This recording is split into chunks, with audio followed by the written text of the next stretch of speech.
Assalamualaikum warahmatullahi wabarakatuh. Bertemu dengan saya di channel 3 Kantata. Pada kesempatan kali ini saya akan melanjutkan pembahasan soal bahasa Indonesia, yaitu soal nomor 21 sampai 40. Silakan disimak ya. Nomor 21. Bacalah dengan saksama puisi lama berikut ini. Barang siapa tiada memegang agama, sekali-kali tiada boleh dibilangkan nama. Bait berikutnya, barang siapa mengenal yang empat, maka yaitulah orang yang makrifat. Teks puisi lama di atas dinamakan, di sini ada syair, seloka, pantun, talibun, gurindam. Kalau kita perhatikan di sini, dalam setiap baitnya ada 2 baris atau 2 larik, kemudian diakhiri dengan rima yang sama. Rima itu adalah persamaan bunyi akhir tiap larik. Kemudian selain itu, dalam bait-bait ini berisi nasihat. Berarti jawaban yang paling tepat adalah gurindam. Ya, mungkin Anda masih ingat ya, ada gurindam yang terkenal, namanya gurindam 12. Kita lanjutkan ke soal nomor 22. Bacalah teks puisi berikut dengan cermat. Pecah ombak di Tanjung Cina, menghempas pecah di tepian. Biarlah makan dibagi 2, asal adik jangan tinggalkan. Ditinjau dari segi bentuk atau strukturnya, ciri puisi lama di atas adalah, kita lihat di sini yang paling menonjol terletak di kata atau suku kata terakhir. Ya, baris pertama ada na, baris kedua ada pian atau an, baris ketiga ada a lagi, baris keempat ada kan. Ya, berarti di sini ada suatu rima silang. Pertama sama dengan ketiga, kedua sama keempat. Berarti sajaknya A, B, A, B. Jawabannya adalah B. Ya, ini disebut pantun. Ya, jadi salah satu jenis puisi lama yang disebut pantun. Sekarang kita lihat nomor 23. Dengan adanya irama, puisi yang ditulis dapat disajikan dengan indah sehingga mampu memengaruhi ketertarikan pembaca atau pendengar terhadap puisi. Berdasarkan pernyataan tersebut, pengertian irama adalah A. Penyusunan bunyi dari kata-kata dalam sebuah puisi. B. Karya sastra hasil ungkapan pemikiran dan perasaan manusia. C. Bentuk karya sastra dari hasil ungkapan dan perasaan penyair. E. Pergantian keras lembut, lambat cepat, panjang pendek, atau tinggi rendahnya pengucapan kata dalam puisi. Ya, menurut kalian irama itu yang mana yang paling tepat? Yang paling tepat adalah E. Kita lihat soal berikutnya. Soal berikutnya. Ya, di sini ada sebuah puisi untuk 2 nomor, yaitu nomor 24 dan 25. Kutulis surat ini kala hujan gerimis, bagai bunyi tambur mainan anak peri dunia yang gaib, dan angin mengeluh dan mendesah. Diksi yang tepat untuk melengkapi puisi yang rumpang tersebut adalah, ya, angin itu apa? Di sini ada kata mengeluh, mendesah, berarti ada kata yang merupakan paralelisme atau suatu kata yang memiliki bentuk yang sama. Di sini meme. Nah, kira-kira yang paling tepat antara menderu, mendesak, mengejar itu yang mana? Yang menderu. Jadi jawabannya adalah B. Soal berikutnya, nomor 25. Puisi tersebut menggambarkan, ya, kalau kita perhatikan di sini, ya, jawabannya adalah C. Berikutnya, mari kita lihat nomor 26. Cermati puisi berikut. Kami bicara padamu dalam hening di malam sepi, jika dada rasa hampa dan jam dinding yang berdetak. Kata bercetak miring dalam penggalan puisi di atas mengandung citraan. Di sini kata hening itu suasana yang hening, berdetak itu adalah bunyi jam dinding, berarti citraan pendengaran. Jawabannya adalah A. Ya, kita beri warna yang berbeda. Berikutnya nomor 27. Ya, kita lihat di sini ada dua puisi. Ya, tentunya sudah Anda baca. Ya, di sini yang ditanyakan adalah temanya. Ya. Tema dalam puisi di sini ada perbedaan. Ya. Jadi bisa kita tentukan. Jawaban yang paling tepat untuk nomor 27 adalah C.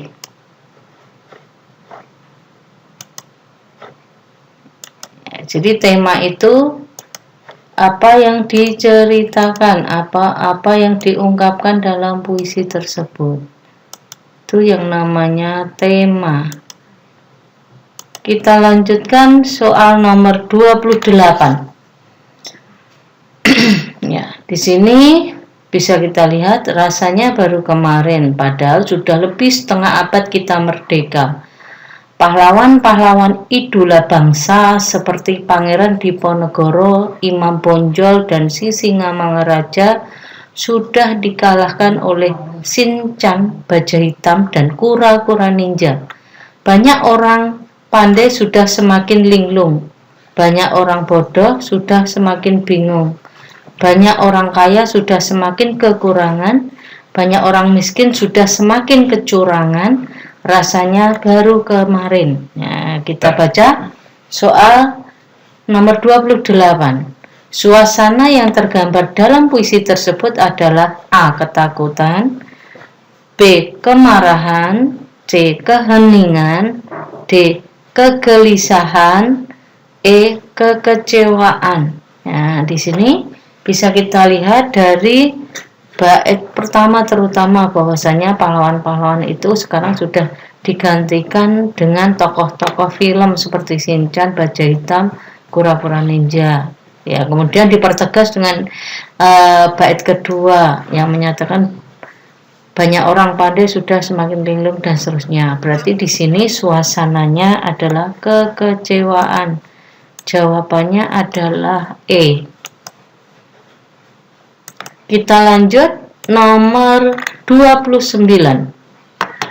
Kata kemarin yang bergaris bawah pada larik pertama puisi tersebut bermakna A. Cepatnya waktu berlalu, B. Kejadian zaman dahulu, C. Terjadinya perubahan waktu, D. Teringat kenangan tempo dulu, E. Telah terjadinya perbedaan waktu. Ya, kemarin yang dimaksud dalam puisi di atas adalah cepatnya waktu berlalu. Jadi jawabannya A.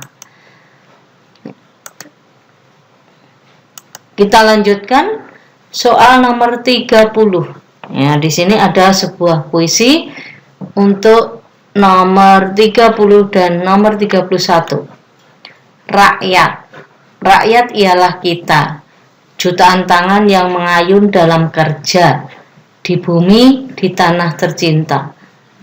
Jutaan tangan mengayun bersama, membuka hutan-hutan lalang menjadi ladang-ladang berbunga, mengepulkan asap dari ceropong pabrik-pabrik di kota, menaikkan layar menebar jala.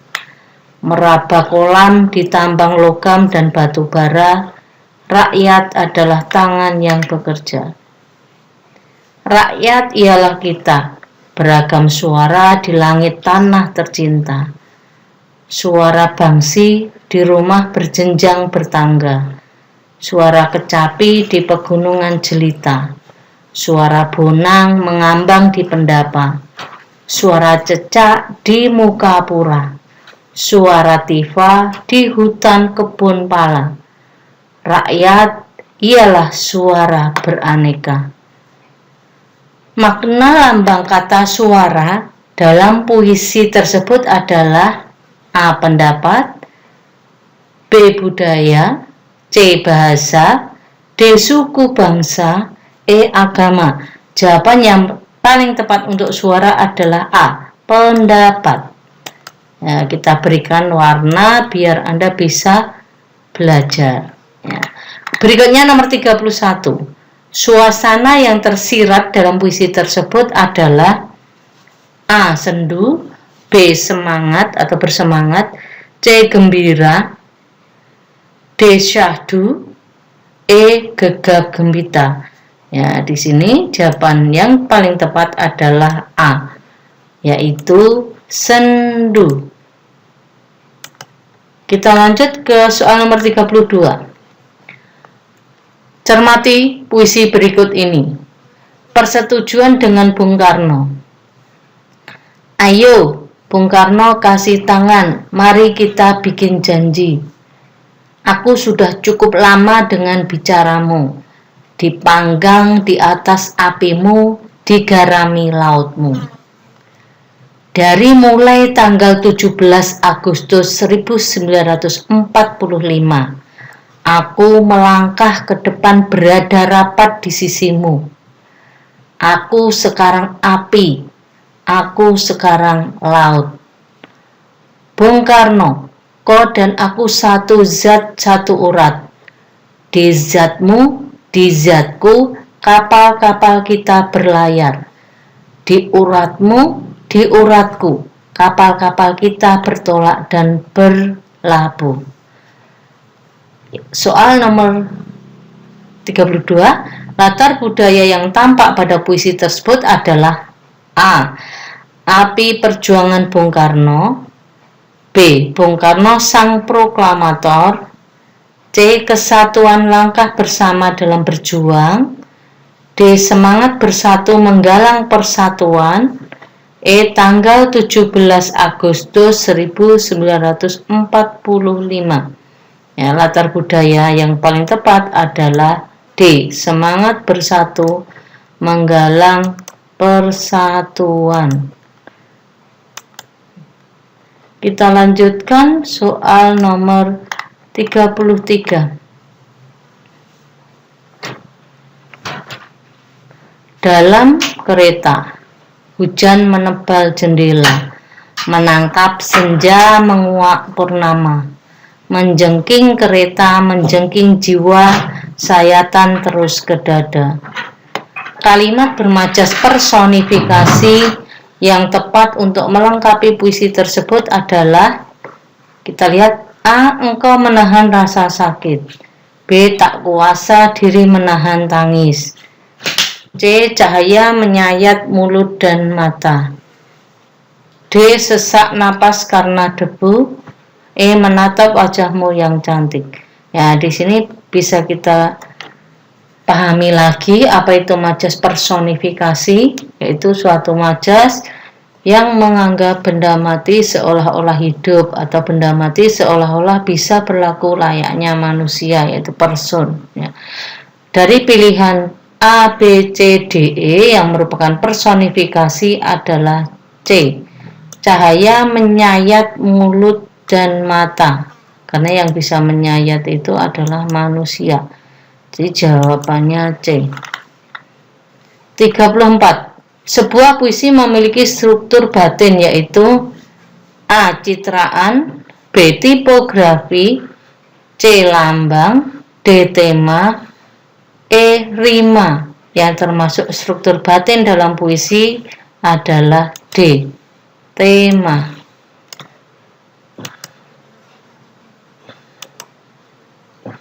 Kita lanjutkan soal nomor 35. Lihatlah, ia menjadi sama penting dengan kerbau, luku, sawah, pohon kelapa.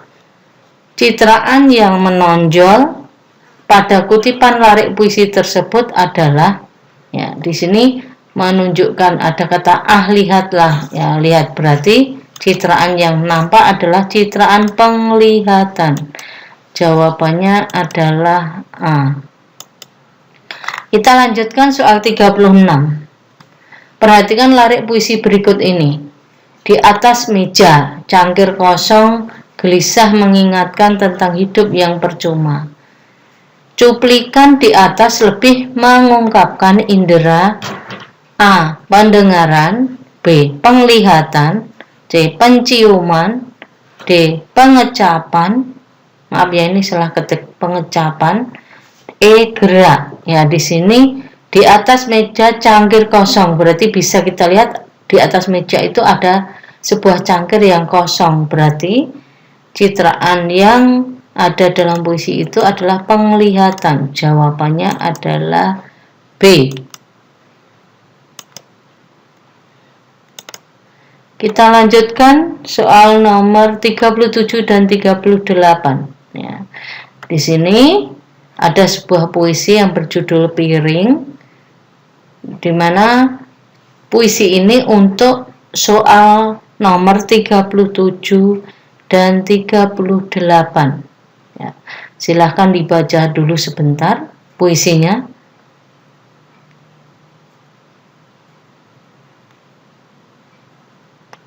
Ya, mari kita baca soal nomor 37 dulu.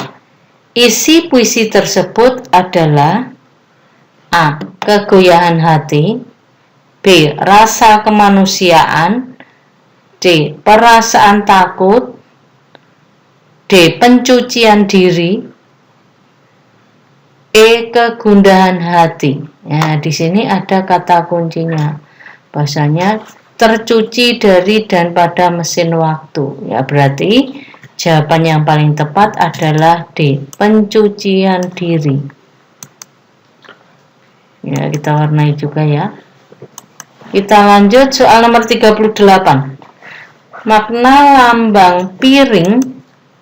Makna lambang kata piring dalam puisi tersebut adalah A. Alam semesta, B. Diri manusia, C. Jasad manusia, D. Semua kenangan, E. Tubuh manusia.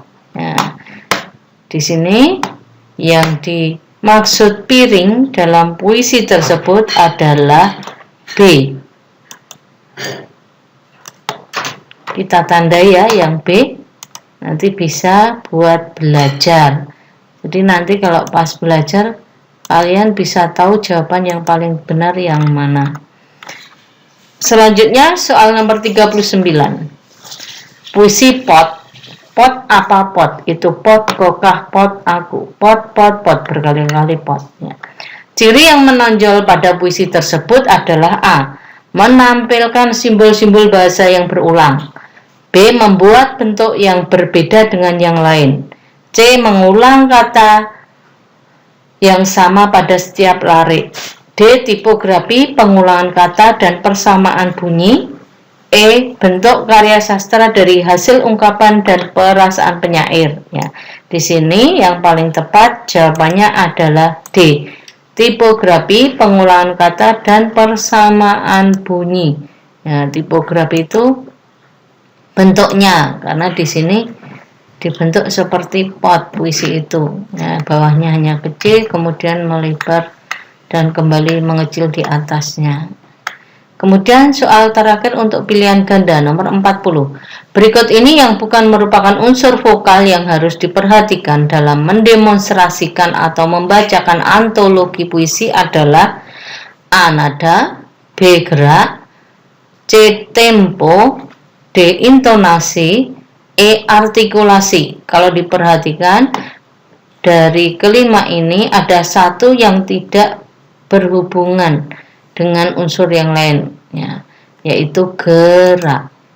Kalau nada, tempo, intonasi, artikulasi itu sama atau dalam satu bagian. Jadi jawabannya adalah B.